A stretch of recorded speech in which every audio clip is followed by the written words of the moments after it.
it looks like the president is also watching this press conference. He tweeted 13 minutes ago, quote, "Governor Cuomo should spend more time doing and less time complaining. Get out there and get the job done. Stop talking. We built you thousands of hospital beds that you didn't need or use, gave large numbers of ventilators that you should have had and helped you with testing that you should be doing." It goes on a little bit more. So wondering if you could respond to that, and then also the question about the overwhelmed ICU. Good. Let's respond to the president.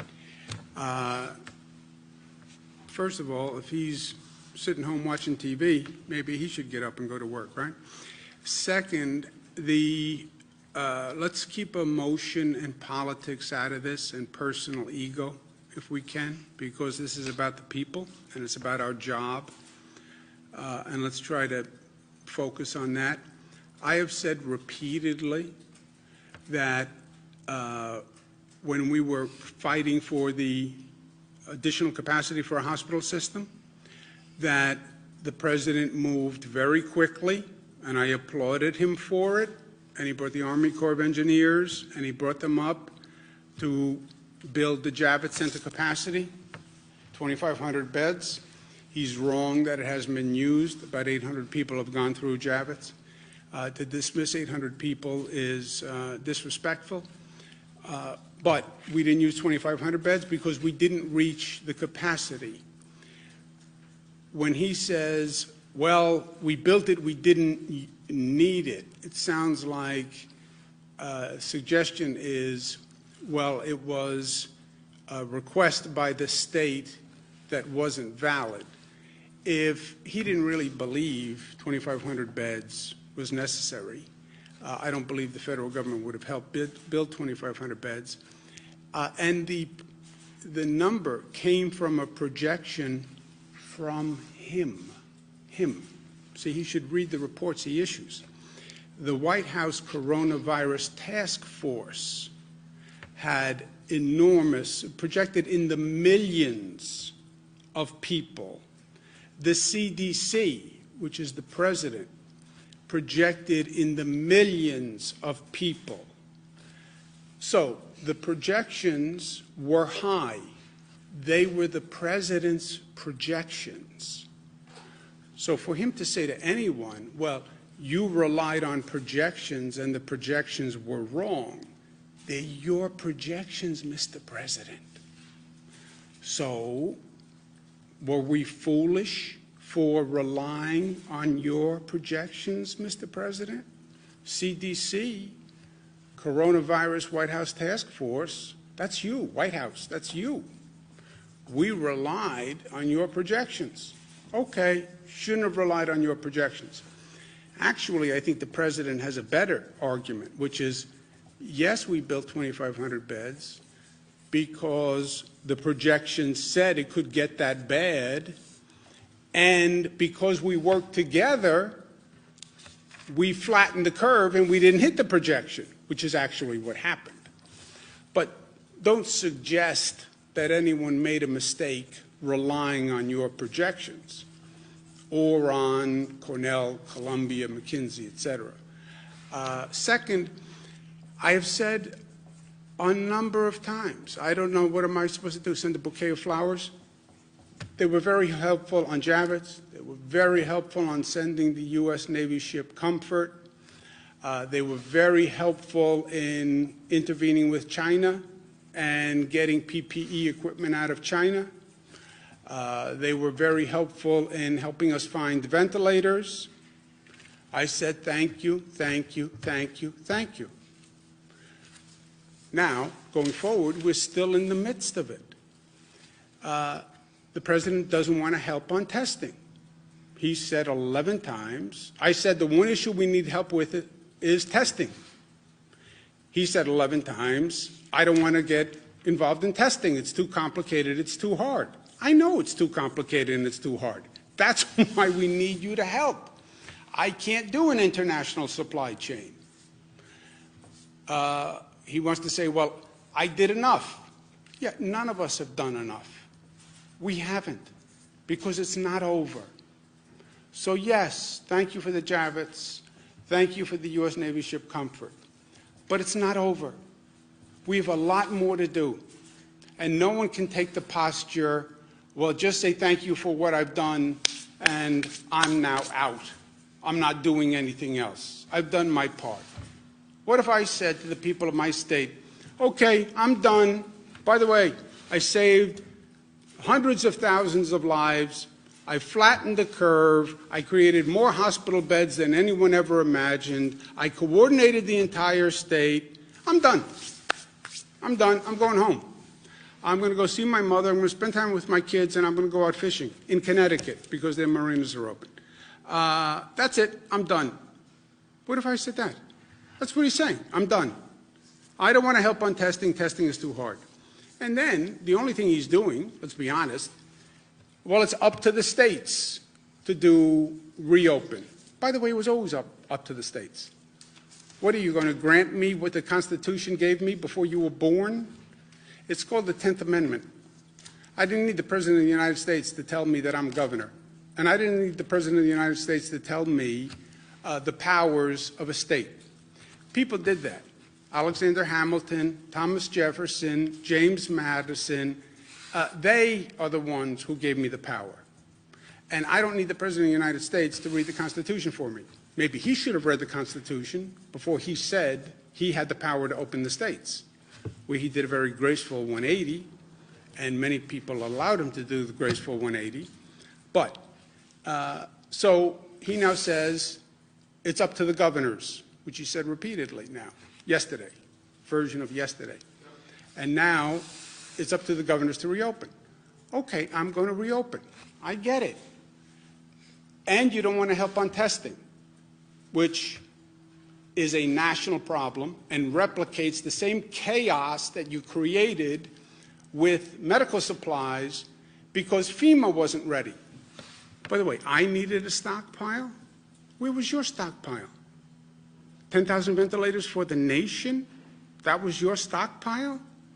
Where your projections, the federal projections said they would need double the hospital capacity of this nation. Think about that. The CDC says double the hospital capacity of the nation. The minimum projection was 2.4 million hospital beds. You know how many hospital beds we have in this nation? 900,000. His projection says 2.4 million hospital beds. The whole hospital system is only 900, and his stockpile has 10,000 ventilators. You were ready with your stockpile? Didn't you read your own CDC projection? Didn't you read your own coronavirus protection? So, thank you again, Mr. President, for the Javits. Thank you for the U.S. Navy ship Comfort, which, by the way, is just doing your job as president. It's not really thank you like you wrote a check yourself, but thank you for that. We're not out of the woods. We have to go forward. We need help on testing, and we need funding. It's up to the governors. It's up to the states. Well, then provide the funding. No, they only want to pass a bill that funds their small business fund, called PPE, their small business program. We need to fund the small business program. But you're going to say, after just saying this monumental task is up to the individual governors and the individual states, I'm providing no help, no assistance, no financial money.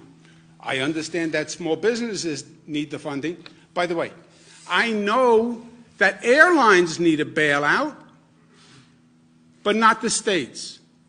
Why don't you show as much consideration to states as you did to your big businesses and to your airlines? Right? Did you guys speak yesterday or this morning after he announced the May 1st? No, you haven't talked at all? After he announced the May what? After he announced the May 1st reopening of No, he didn't announce anything. He said it's up to the states. That's what he said. And if you say it's up to the states, and you just hold up a big microphone that can listen to all the governors, you'll hear some governors say, I can start to reopen right away. Because some governors are in places where they don't have a serious problem. They never did. By the way, some states never even closed down. So if you're in a state that has a de minimis issue, yeah, then you can open up faster. You can open up tomorrow, or you can start opening up tomorrow. He's doing nothing. He said it's up to the states. It's up to the governors, which is what it always was, because it's always been the governor's power. And then he says, there's a 50-piece puzzle. No, no, no. That's called the map of the United States. It's not a puzzle. And those lines are called states. And those states have constitutional power. Remember, the way this whole thing starts, the colonies create the federal government, not the other way around. So, introduction to constitutional theory and policy. The states have the power to open. The states are opening on their own timelines. We're trying to coordinate with our neighboring states. Western states are coordinating. Middle states are coordinating.